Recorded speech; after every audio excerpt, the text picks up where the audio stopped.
कहते हैं नए साल की शुरुआत अच्छे कामों से की जाती है, लेकिन ये अच्छा काम छत्तीसगढ़ सरकार के लिए नहीं था। बीएड सहायक शिक्षकों को उस वक्त झटका लगा जब उनके पास टर्मिनेशन लेटर का ऑर्डर आ गया और अब समायोजन का भी लेटर उन तक पहुंच चुका है। आज हमारे साथ बीएड सहायक शिक्षक सारे मौजूद हैं, उनसे बातचीत करेंगे। आपको बता दें कि बीएड सहायक शिक्षक 126 दिनों के लंबे हड़ताल के बाद आखिरकार उनकी मांग पूरी हुई है और सभी शिक्षक आज मेरे साथ मौजूद हैं। उनसे बातचीत करेंगे, जानेंगे जो शुरुआत से लेके अंत तक का जो अभी सफर रहा है, टर्मिनेशन लेटर से लेकर समायोजन का लेटर तक। उनसे बातचीत करेंगे, जानेंगे कि उनका इस मामले में क्या कुछ कहना है, कैसा था वो मोमेंट और अभी का जो पल चल रहा है, खुशी का जो पल है वो कैसा चल रहा है। सबसे पहले तो आप द वॉइस टीवी की तरफ से आप सभी को बहुत सारी शुभकामनाएं। 126 दिनों के हड़ताल के बाद आखिरकार सरकार को आप लोगों के आगे झुकना पड़ा और आप लोगों का समायोजन आखिरकार छत्तीसगढ़ सरकार द्वारा किया गया। जब पहली बार टर्मिनेशन का लेटर आया, क्या कुछ माहौल था? सबसे पहले मैं मैडम को धन्यवाद देना चाहूँगी और पूरे वॉइस टीवी, पूरे मीडिया चैनल और हमारी जो सरकार है जिसने हमें समायोजित करने का बहुत ही न्यायपूर्ण निर्णय लिया है, उसके लिए मैं माननीय मुख्यमंत्री, शिक्षा मंत्री सभी को धन्यवाद और आभार व्यक्त करना चाहती हूँ। अब चूँकि इस नौकरी से हमारा आत्मसम्मान भी जुड़ा हुआ था, तो इस नौकरी के जाने से ना तो हम कहीं जा पा रहे थे, ना घर से निकल पा रहे थे। रिश्तेदार में कहीं कोई फंक्शन हो रहा था तो वहाँ भी जाने में बहुत शर्म महसूस हो रही थी। लेकिन अब सरकार ने जब हमें समायोजित कर दिया है तो अब बहुत ही घर में खुशी की लहर दौड़ गई है और हम सब भी बहुत खुश हैं कि हमें एक नया जीवन मिल गया है और आगे हमारा आत्मविश्वास भी बढ़ गया है कि हम आगे और जीवन में कुछ कर सकते हैं। 126 दिन तूता धरना स्थल में शहर से दूर, कोई सुख सुविधाएं नहीं, आने जाने में काफी तकलीफों का सामना करना पड़ता था। कई बार ऐसा होता था कि कई सारी चीजें ऐसी हो जाती थी जो पूरे असुविधाओं की पोल खोल कर रख देता था। कैसे बीते 126 दिन? 126 दिन बड़ा संघर्ष से मतलब भरा हुआ जीवन था। हम लोग जो है ठंडी, गर्मी, सर्दी और होली, दिवाली तक अपना वहाँ बिता दिए। लेकिन मन में ठान लिए थे कि नहीं, अपन को जो है समायोजन लेके ही जाना है यहाँ से।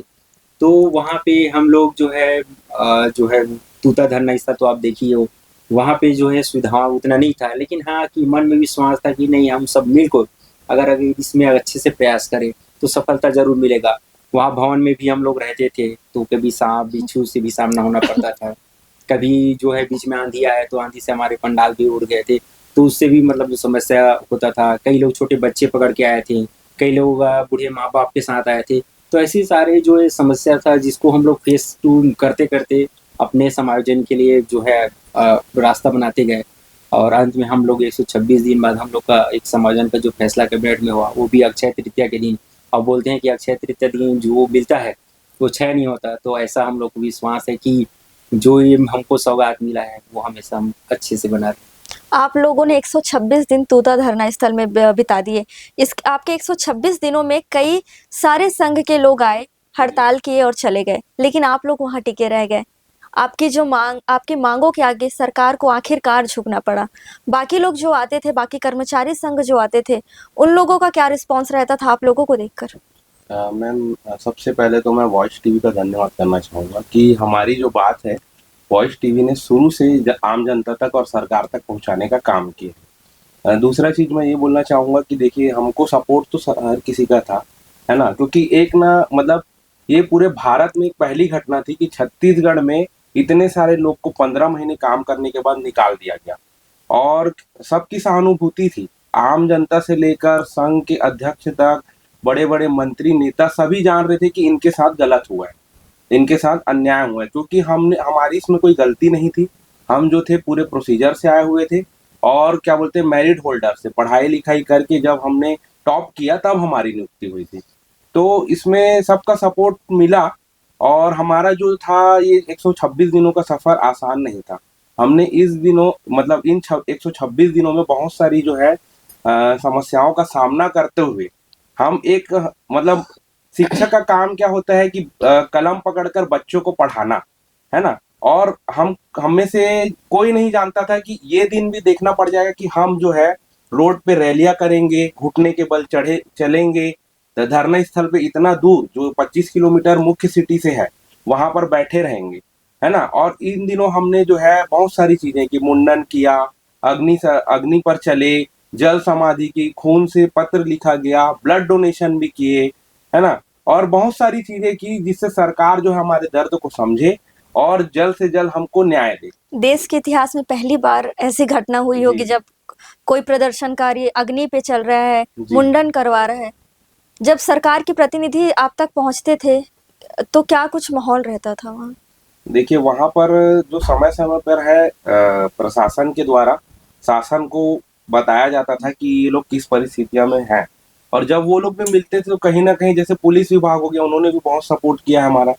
वो और क्या बोलते हैं, वो वहां पर जो कलेक्टर महोदय जी आते थे समय समय पर ज्ञापन लेने, तो वहां पर वो वही बताते थे कि ये लोग जो है बहुत दर्द में है। और सरकार भी कहीं ना कहीं हम हमारे प्रति जो है सहानुभूति रखती थी और हमको पूरा भरोसा था कि कहीं कभी ना कभी जो है हमारा जो ये मेहनत है रंग लाएगा और हमारा जो है सरकार हमारे साथ न्याय करेगी, क्योंकि सुशासन की सरकार है।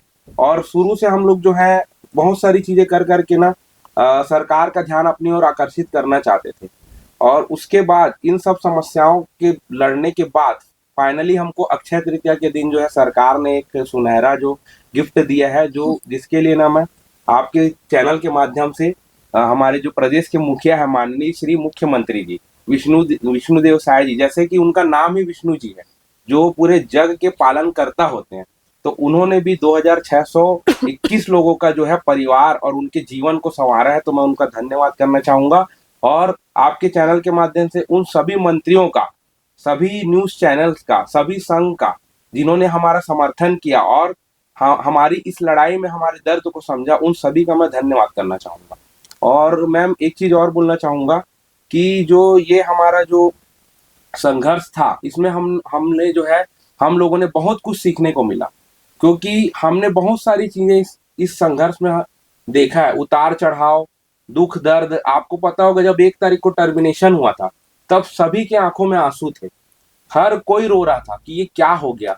और सब हमारे जो बड़े बुजुर्ग थे वो यही बोलते थे कि तुम लोग ने कोई गलती नहीं की है, तुम जो है पढ़ लिख के मेरिट में आए और तुमने 15 महीने काम कर लिया। तो ये कभी ऐसा इतिहास में नहीं हुआ है कि इतने सारे लोगों को सरकारी नौकरी से, परमानेंट जॉब से निकाल दिया जाए।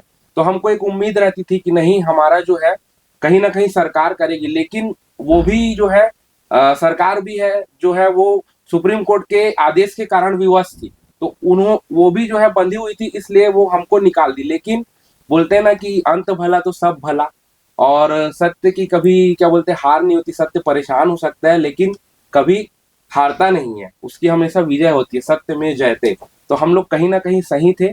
फाइनली हमको सरकार ने जो है हमारी दर्द को समझा और हमारा जो है समायोजन कर दिया। कई लोग ऐसे थे जो अपनी सरकारी नौकरी छोड़कर बैठे थे और शिक्षक जी बनने आए थे। जी जी उन लोग के लिए काफ़ी दुखद थी ये घटना। जी जी और क्योंकि आप लोगों ने बताया कि पूरे देश में पहली ऐसी घटना थी जब 2621 सहायक शिक्षकों को टर्मिनेट किया गया। तो उस समय कैसा था माहौल पूरा? माहौल मैडम जैसे कि एक तारीख से ही निर्धारित हो गया था कि जैसी टर्मिनेशन लेटर हमको हाथ में मिला उसके बाद से सभी में गम का माहौल था। और सबसे मुख्य कारण ये था कि बहुत सारे जो हमारे साथी थे वो कई लोग प्राइवेट में जॉब कर रहे थे, ऑलरेडी जॉब में थे, कई लोग की ओवर एज हो चुके थे, कई लोग गवर्नमेंट जॉब में थे। तो ये सब परिस्थितियों से वहां से निकल के उन्होंने कुछ ना कुछ सकारात्मक सोच के ही इस जॉब को ज्वाइन किया था। सरकारी नौकरी करने का मुख्य कारण यही रहता है कि जॉब सिक्योरिटी, बाकी जॉब तो आदमी प्राइवेट में भी कर सकता है। तो ये जॉब सिक्योरिटी, लेकिन प्रॉब्लम ये हो गई कि कोर्ट का निर्णय ही इस प्रकार से आया हमारी ज्वाइनिंग के बाद में। निर्णय पहले आ गया था लेकिन जो अप्लाई हुआ वो ज्वाइनिंग के बाद में हुआ। तो उसमें प्रॉब्लम हम लोग के साथ ये हो गई कि हमारी जॉब सिक्योरिटी थी वो समाप्त हो गई। तो इसके कारण जो है हम बहुत सारी जो महिलाएं थी जो दूरस्थ क्षेत्रों में जो काम कर रही थी, बहुत सारे सर लोग थे जो उनके साथ में थे, छोटे छोटे बच्चे थे, है ना। तो ये एक मुख्य कारण रहा। इसके कारण ही और जो समाज में जो संस्थागत परिवर्तन जो लाने का प्रयास कर रहे थे हम लोग, जहाँ पे भी हम लोग सबकी जहाँ पे पोस्टिंग थी, तो उन सब स्थानों पर भी जो परिवर्तन लाने का प्रयास कर रहे थे वो भी नहीं हो पाया। ये सब चीजें बहुत प्रॉब्लम हुआ। कहीं ना कहीं छत्तीसगढ़ के पूर्व शिक्षा मंत्री रहे बृजमोहन अग्रवाल, उनका सपोर्ट आप लोगों को काफी मिला। उन्होंने भी पत्र लिखा मुख्यमंत्री जी को कि आप लोग को समायोजित किया जाए, उनका धन्यवाद कैसे करेंगे? मैम उनके लिए तो मतलब कोई शब्द ही नहीं है। हम लोग हमेशा जो है पूरे जीवन भर उनके आभारी रहेंगे, क्योंकि जब वो पूर्व शिक्षा मंत्री जी थे, तब उस टाइम भी जो है हम उनके पास मिलने जाते थे, तो वो हमारे प्रति जो है सहानुभूति थी उनकी, और हमेशा वो बोलते थे कि बेटा तुम लोग के लिए कुछ ना कुछ रास्ता निकाला जाएगा और तुम लोग के साथ अन्याय हम लोग नहीं होने देंगे। कहीं ना कहीं जो है सरकार इसके लिए सोच रही है, कर रही है तुम्हारे लिए, और कुछ ऐसा रास्ता निकालेंगे कि क्या बोलते हैं, तुम्हारा जो है नौकरी बच जाए और तुम अपने सेवा पे रहोगे। लेकिन मतलब बोलना चाहिए कि वो सांसद बन गए, फिर उन्होंने अपना जो शिक्षा मंत्री का पद है उन्हें छोड़ना पड़ा। उसके बाद भी वो सांसद बनने के बाद भी 3 बार उन्होंने पत्र लिखा हमारे लिए, हमारे सपोर्ट में, तो मैं उनका बहुत बहुत धन्यवाद करना चाहूंगा। और 2621 लोग जो है सदा उनके ऋणी रहेंगे और छत्तीसगढ़ सरकार के ऋणी रहेंगे, क्योंकि भारत के इतिहास में पहली घटना थी, और भारत के इतिहास में ये पहला ही छत्तीसगढ़ ऐसा है जो हम सब लोग का भले टर्मिनेशन हो गया, लेकिन बाद में छत्तीसगढ़ संवेदनशील सरकार ने हमारी जो है जिंदगी को वापस से संवार दिया। जैसे उनका ध्येय वाक्य है, हमने बनाया हम ही संवारेंगे। वाकई में छत्तीसगढ़ में जो छत्तीसगढ़ की सरकार है, हाँ, उन्होंने ही बनाया था, वही अब जो है 2621 लोग का जीवन सवार। महिलाओं के लिए काफ़ी कठिन वक्त था 126 दिन, क्योंकि वहाँ सही से शौचालय की सुविधा नहीं, आने जाने की सुविधा नहीं। महिलाएं अपने बच्चे को ले लेकर वहाँ बैठी हुई थी, रोती बिलखती रहती थी कि सरकार उनकी मांगे कब तक सुनेंगी। कैसा था वो दिन? बहुत ही संघर्षपूर्ण रहा 126 दिन, खासकर महिलाओं के लिए जो अपने छोटे छोटे बच्चों को लेके वहाँ रहती थी। ना तो वहाँ ढंग से शौचालय की सुविधा थी, ना केवल 2 बाथरूम थे, उसी में जो 100-200 महिलाएं थी उनको नहाना वो सब करना बहुत ही स्ट्रगल वाला दिन था। छोटे बच्चे थे, अब उनके लिए ना तो वहाँ आसपास मार्केट था कि कुछ सामान ला के उनको खिला पिला सके, जो वहाँ मिलता था वही वो बच्चों को भी खिलाती थी, खुद भी खाती थी। तो इस प्रकार अब ठंडी में भी बच्चों के साथ वहाँ लेके रहना, और ऊपर से फिर यहाँ अप्रैल में गर्मी भी बहुत पड़ने लगी थी, लू भी चलने लगी थी, तो कई बच्चों की तबीयत खराब हो गई, इसकी वजह से कई लोग चले भी गए थे। तो ऐसे ही महिलाओं के लिए तो काफी संघर्षपूर्ण था ही, बाकी सभी लोगों के लिए ये दिन जो है काफी संघर्षपूर्ण था। पूता धरना स्थल में रहते हुए बारिश भी हुई, पूरे टेंट आपके उड़ गए। क्या लग रहा था उस समय, आगे कैसे बढ़ा जाए? मैम देखिए, हम लोग ना स्टार्टिंग से जब बैठे हुए थे ना, तो थोड़ा सा एक मन में संशय थी कि कैसे होगा, क्या होगा, बट ना सभी के मन में एक उम्मीद थी और सब एक साथ सपोर्ट करते हुए सब चल रहे थे। और मैं एक छोटी सी घटना बताना चाहूंगा उसी टाइम का, कि जनरली क्या होता है, आंधी तूफान आता है तो हम बाहर पे रहते हैं, तो साइड में सेफ जगह में छिप जाते हैं। वहां कुछ अलग ही माहौल था, वहां चारों लोग साइड से। उत्साहित थे, हंस रहे थे, और क्या बोलते, जब टेंट उड़ रहा था तो वहां पर मंच में जनरली अपने आप को आंधी तूफान में लोग साइड करके सेव करना चाहते, वहां हमारे जो शिक्षक साथी लोग हैं वो टेंट को पकड़ के खड़े हुए थे, पूरा भीग चुके थे। उसके बाद भी वो अपने जान का फिक्र ना करते हुए वो टेंट को बचाने पे तुले हुए थे, और वहां पर खड़े हुए थे रॉड को पकड़ के, पूरा पंडाल ना उड़ जाए करके, और सबके चेहरे पे हंसी थी। जैसा एक बच्चा हंसता है ना कीचड़ में खेलने से या बारिश में, ठीक वैसे ही मुस्कान थी सबके चेहरे पे। और जैसा कि आपने मैम से पूछा, तो हम लोग का संघर्ष जो था मतलब सरल नहीं था। मैम लोग इसमें बहुत ज्यादा जो है उनका सपोर्ट रहा, और इसी बीच में एक दुखद घटना भी हो गई। हमारी बीच की जो एक मैम थी हेमा सिंह जी, उनका निधन हो गया था। हम आज भी उनको याद करते हैं, उनके बलिदान को याद करते हैं कि उनका सपोर्ट रहा। और लास्ट टाइम हमारा जो अप्रैल में है, एक और घटना घट गई थी कि बिच्छू ने काट गया था मैम, और उनका जो कंडीशन था वो बहुत सीरियस था। 3 दिन वो मेकाहारा में एडमिट थी और उनका स्थिति गंभीर थी। तो ये सब चीजों का फेस करते हुए हम वहाँ डटे रहे। कहीं ना कहीं यही सब हाँ, चीजें आपको आगे ले गई हमको। देखिए, हम टूटते नहीं थे और मजबूत हो जाते थे ऐसे चीजों में। मुख्यमंत्री जी से आप लोगों ने मुलाकात की, सभी मंत्रियों से मुलाकात की, विधायकों से मुलाकात की, कैसा रहा पूरा माहौल? क्या कुछ कहा गया उनके द्वारा? हमने अभी तक जो है सभी मंत्रियों, मुख्यमंत्री सहित, माननीय मुख्यमंत्री सहित जी और सभी मंत्रियों से हमने मुलाकात कर चुके हैं, और उनका जो था बस वही था कि उनको हमने आभार प्रकट किया है ना, कि जो उन्होंने किया है उसका ऋण हम इस जन्म में तो नहीं चुका पाएंगे, हम पूरा जीवन भर उनके ऋणी रहेंगे। क्योंकि ये सिर्फ 2621 लोगों का बात नहीं था, ये 2621 के परिवार का बात था, और सबके जीवन को उन्होंने सेव किया। और उनका जो प्रतिक्रिया रही, उन्होंने बस वही बोला कि हम आपको जो है समायोजित करने जा रहे हैं, तो बस आप लोग जो है हम मतलब हम आपको जो चुने हैं तो उस चीज पे खरा उतरिएगा और उस चीज को साबित करके दिखाइएगा कि आपको जो हमने चुन के बहुत ही सही काम किया है। तो बस यही प्रतिक्रिया थी और उन्होंने सबको मतलब सभी मंत्रियों ने और माननीय मुख्यमंत्री जी ने जी हमको जो है मतलब क्या बोलते हैं सपोर्ट किया और बोला कि भाई आप नए जगह जा रहे हैं, वहां पर ईमानदारी से काम करिएगा।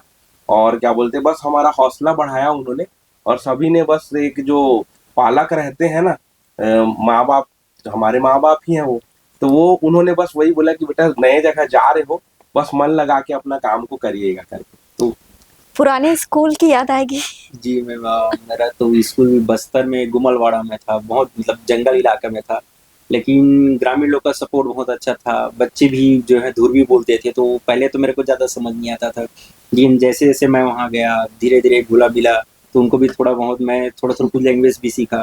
तो इसके सब चीज़ जो है मेरे को मतलब बहुत लगा कि नहीं, इनके अभी जो शिक्षा है वो थोड़ा सा पिछड़ा है, तो कहीं ना कहीं हम लोग गए तो कोशिश किए कि एक अच्छा कर सके। तो याद तो आएगा मैम, और मैं जब से टर्मिनेट हुआ उसके बाद कभी मिलने ही नहीं जा पाया, क्योंकि इधर हम लोग आंदोलन में बहुत लंबे समय तक मतलब बैठे रहे। तो सोचा हूँ कि अगर कभी मौका मिले तो जरूर जाके अपना सर लोग से और ग्रामीणों से और बच्चों से जरूर मिल के जरूर नेता खोज के रूप में ही मैं वो अपना तरफ से करूँ। तो वो है। इन सब के बीच प्रदर्शन से पहले प्रदर्शन के बाद कभी डीएड वालों से आप लोग की मुलाकात हुई या उनसे बातचीत हुई? नहीं मैम, इस प्रकार से तो कभी मुलाकात और बातचीत करने का अवसर नहीं मिला। और दोनों वो आप जहाँ लोगों पे ने भी आप हैं, संघर्ष में थे। वो उनका अपना अलग संघर्ष था और हमारा अपना अलग संघर्ष था। हालांकि अभी तो इस विषय में अब कुछ बोलना उचित नहीं है, मैं कुछ क्योंकि ये बोलूं देखिए क्या है, एक परिवार के ना छोटे बड़े भाई भाई हैं, ऐसा कोई किसी से वो नहीं था विवाद। देखिए वो लोग अपने तरफ से अपने हक के लिए लड़ रहे थे और हम लोग अपने हक के लिए लड़ रहे थे, है ना। और जो क्या बोलते हैं, अब बोलते हैं ना परिवार में वाद विवाद तो होते ही है, ठीक है। और इसमें ना उनकी भी गलती नहीं थी, हमारी भी गलती नहीं थी, ये जो थी नीति निर्माताओं की गलती थी।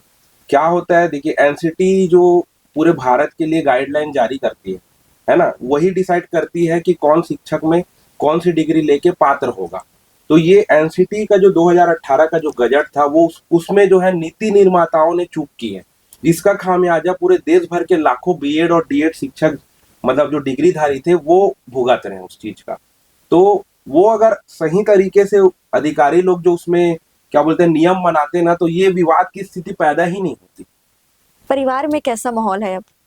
परिवार में मैम एक ऐसा लग रहा है कि आज ही हम लोग दिवाली मना रहे हैं, ऐसा टाइप खुशी था, क्योंकि टर्मिनेशन के बाद हम लोग गांव में भी जा नहीं पा रहे थे, क्योंकि कहीं ना कहीं लगता था कि कोई गलत तरीके से ये लोग डिग्री लिए होंगे, या सोचते थे कि कैसे ये लोग मतलब स्कूल ले जा रहे हैं, और बीच में जैसे आते थे तो 2-4 दिन में हम लोग चले जाते थे, क्योंकि दूर दूर में हम लोग का जॉब था।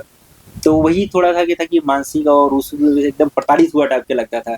लेकिन अभी जैसे ही टर्मिनेट मतलब अभी जब कैबिनेट में फैसला है, उसके बाद जब बताया घर में कि ऐसा हुआ करके कैबिनेट ने फैसला लिया हमारा समायोजन हो जाएगा करके, तो एक खुशी का माहौल था, उसको बयान नहीं कर सकते मैम, ऐसा है। आप लोगों ने शिक्षक के रूप में काम किया, अब आप लोग को विज्ञान प्रयोगशाला के शिक्षक के रूप में कार्य करना पड़ेगा, तो दोनों चीजें पूरी तरीके से कई चीजें उसमें अंतर है, तो क्या सरकार उसके लिए भी अलग से आप लोगों को कोर्स करवाएगी? जी मैम, पहले हम लोग सहायक शिक्षक के पद पर थे और वर्तमान में हमें सहायक शिक्षक विज्ञान प्रयोगशाला के पद में समायोजित किया गया है।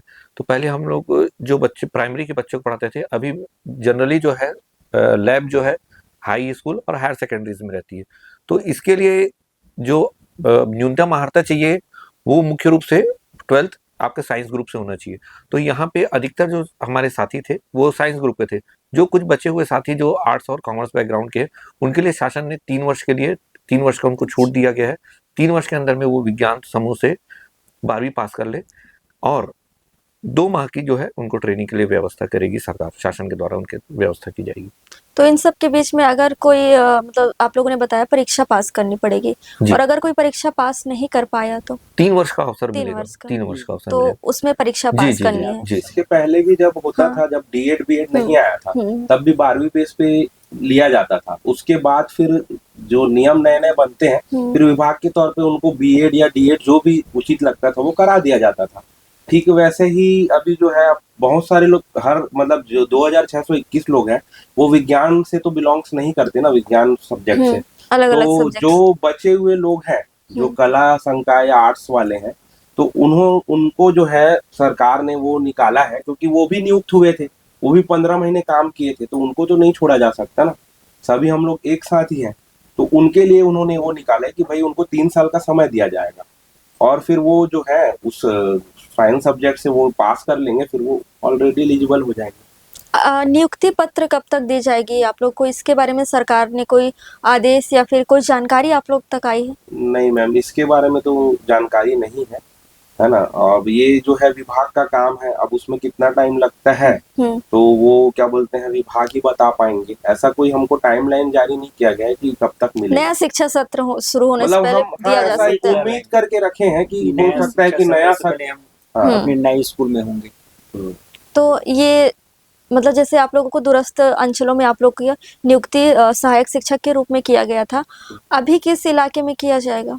ये तो मैम जैसे लैब अटेंडेंट का जो भी पोस्ट खाली होगा जहाँ पर, ओवरऑल छत्तीसगढ़। हाँ, और जैसे कैबिनेट की मतलब उसमें रिपोर्ट में आपने देखा ही होगा, सरकार की तरफ से बोला गया है कि जो पिछड़ा क्षेत्र था सरगुजा और बस्तर संभाग का, उन क्षेत्रों में पहले लिया जाएगा, उसके बाद जो सीमावर्ती क्षेत्र है उन पे नियुक्ति होगी, फिर अन्य जिलों में होगी। तो इसी क्रम में जो है हमारी नियुक्तियां होंगी। बहुत धन्यवाद, और एक बार फिर से आप सभी को शुभकामनाएं। आपका भी जी, धन्यवाद। आपका और आपके चैनल का बहुत बहुत धन्यवाद। और हम शासन का भी शासन का भी बहुत बहुत धन्यवाद। सरकार को बहुत बहुत धन्यवाद करते हैं कि हमारा समायोजन लाइव प्रयोगशाला में। तो आज मेरे साथ मौजूद थे सभी बर्खास्त बीएड सहायक शिक्षक जिनकी नियुक्ति और जिनका समायोजन अब नए पद पे किया जाना है। मुख्यमंत्री विष्णुदेव साय और कैबिनेट के द्वारा इनका समायोजन का जो आदेश था वो जारी कर दिया गया है। अब सभी शिक्षकों को अपने नए नियुक्ति पत्र का इंतजार है। सभी नए से सभी प्रयोगशाला में जो शिक्षक की भर्ती होंगी इन लोगों की, उनको अब अपने नियुक्ति पत्र का इंतजार है, और सभी को इंतजार है कि आखिरकार विष्णुदेव साय की सरकार कब तक इनको नियुक्ति पत्र देती है और नए शिक्षक के रूप में ये कब तक अपना स्थान ग्रहण करते हैं।